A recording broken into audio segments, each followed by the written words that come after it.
जय श्री राम, जय श्री हरि। आप सभी का हृदय से स्वागत है श्री रामचरितमानस के अयोध्या कांड श्रृंखला में। आज हम इस पावन यात्रा के दूसरे पाठ में प्रवेश कर रहे हैं। अयोध्या कांड केवल श्री राम के वनगमन की कथा नहीं है, बल्कि यह जीवन के सबसे बड़े सत्य को दर्शाता है, जहाँ एक पुत्र पिता की वचनबद्धता निभाने के लिए राज सिंहासन त्याग देता है। एक पत्नी प्रेमवश से साथ चल पड़ती है और उनका एक भ्राता समर्पण की सबसे ऊंची मिसाल कायम करता है। अयोध्याकांड न सिर्फ रामायण का एक प्रमुख अध्याय है, बल्कि यह धर्म, त्याग और मर्यादा की श्रेष्ठतम मिसाल भी है। यहाँ से प्रारंभ होती है उस राजा की यात्रा जो स्वयं भगवान होकर भी हर निर्णय को मानव धर्म से निभाते हैं। आज के पाठ में हम जानेंगे वो प्रसंग जो आगे चलकर वनवास, प्रेम, पीड़ा और आदर्शों का मार्ग प्रशस्त करता है। तो आइए श्रवण करें और अनुभव करें प्रभु श्री राम की उस लीला को जो युगों से हर भक्त के हृदय में बसे हैं। यह केवल कथा नहीं, यह प्रेरणा है, भाव है और भक्ति का प्रतीक है। तो हम आरंभ करते हैं रामचरितमानस का दूसरा पाठ, अयोध्या कांड। रामचरितमानस का पावन श्रवण प्रभु श्री राम के श्री चरणों में समर्पित। जय श्री राम। श्री रामचंद्र जी के साथ सीता जी अयोध्यापुरी कुटुंब के लोग और घर की याद भूलकर बहुत ही सुखी रहती है। क्षण क्षण पर पति श्री रामचंद्र जी के चंद्रमा के समान मुख को देखकर वे वैसे ही परम प्रसन्न रहती है जैसे चकोर कुमारी चंद्रमा को देखकर। स्वामी का प्रेम अपने प्रति नित्य बढ़ता हुआ देखकर सीता जी ऐसी हर्षित रहती है जैसे दिन में चकवी। सीता जी का मन श्री रामचंद्र जी के चरणों में अनुरक्त है। इससे उनको वन हजारों अवध के समान प्रिय लगता है। प्रियतम के साथ पर्णकुटी प्यारी लगती है। मृग और पक्षी प्यारे कुटुंबियों के समान लगते हैं। मुनियों की स्त्रियां सास के समान, श्रेष्ठ मुनि ससुर के समान और कंद मूल फलों का आहार उनको अमृत के समान लगता है।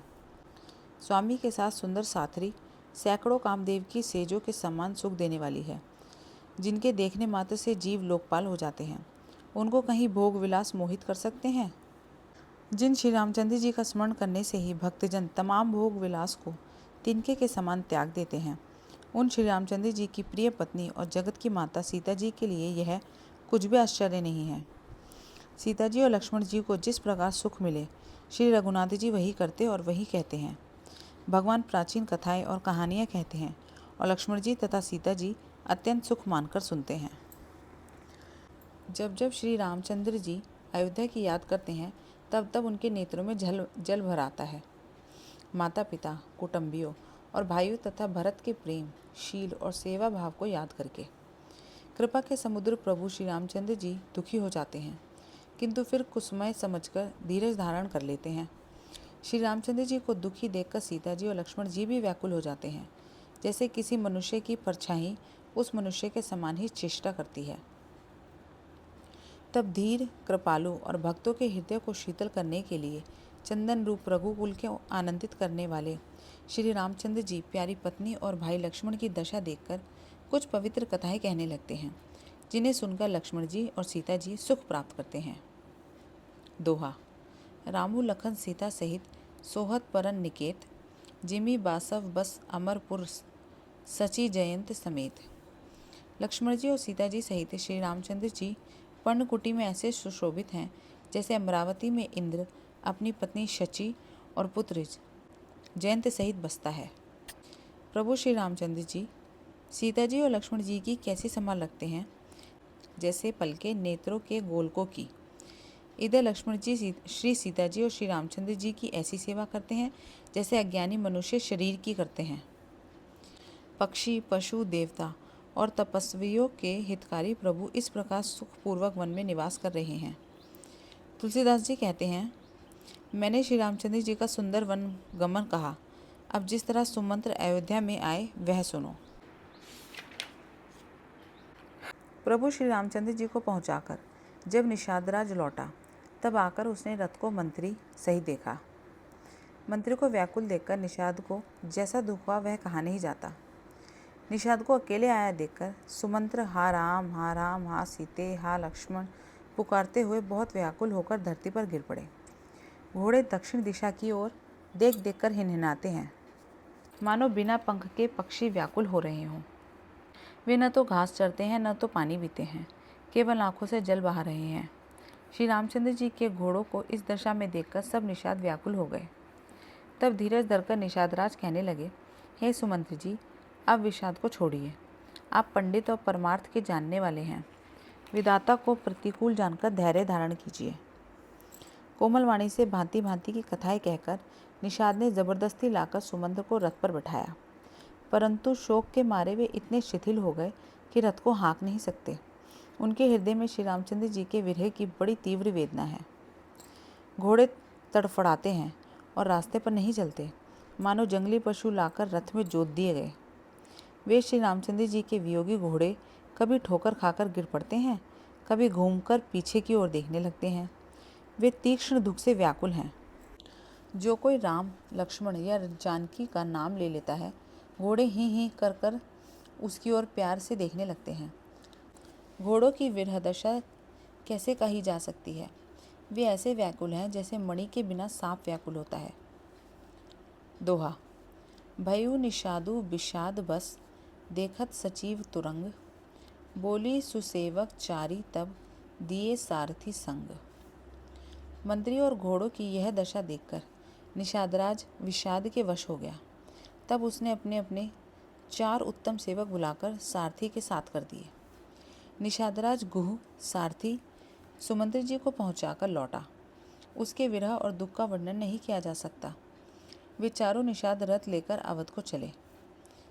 वे भी क्षण क्षण भर विषाद में डूबे जाते थे।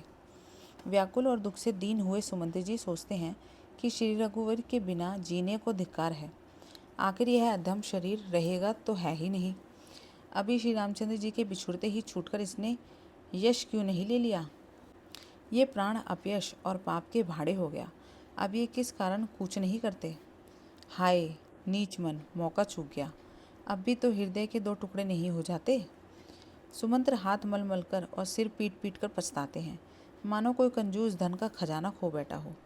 वे इस प्रकार चले मानो कोई बड़ा योद्धा वीर का बाना पहनकर और उत्तम शूरवीर कहलाकर युद्ध से भाग चला हो।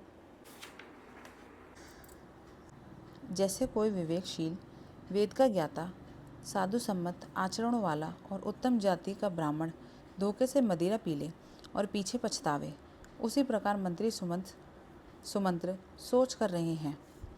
जैसे किसी उत्तम कुल वाली, साधु स्वभाव की, समझदार और मन वचन कर्म से पति को ही देवता मानने वाली पतिव्रता स्त्री को भाग्यवश पति को छोड़कर रहना पड़े।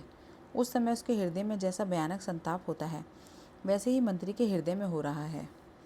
नेत्रों में जल भरा है, दृष्टि मंद हो गई है, कानों से कुछ सुनाई नहीं पड़ता।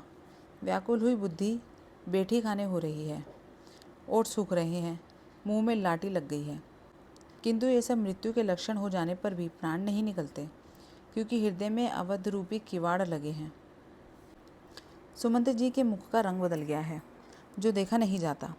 ऐसा मालूम होता है मानो इन्होंने माता पिता को मार डाला हो।